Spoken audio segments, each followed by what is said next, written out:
عن أبي هريرة رضي الله تعالى عنه قال قال رسول الله صلى الله عليه وسلم المسلم أخو المسلم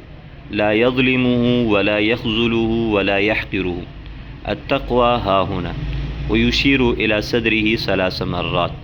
بحسب امرئ من الشر أن يحقر أخاه المسلم كل المسلم على المسلم حرام دمه وماله وعرضه رواه مسلم۔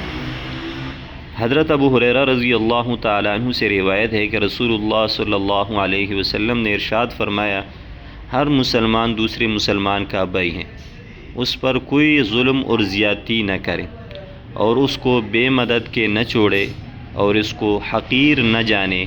اور نہ اس کے ساتھ حقارت کا برتاؤ کرے۔ کیا خبر کہ اس کے دل میں تقوی ہو، یعنی جس کی وجہ سے وہ اللہ کے نزدیک مکرم اور محترم ہو۔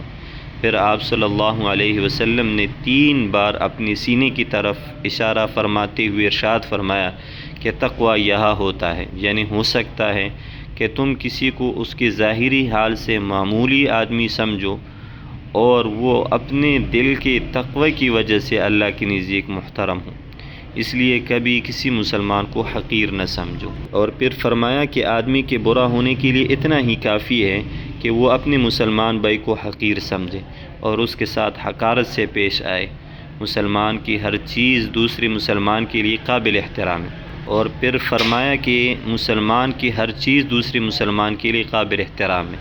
اس کا خون، اس کا مال، اس کی آبرو، اس لیے ناحق اس کا خون گرانا، اس کا مال لینا اور اس کی آبرو ریزی کرنا، یہ سب حرام ہے۔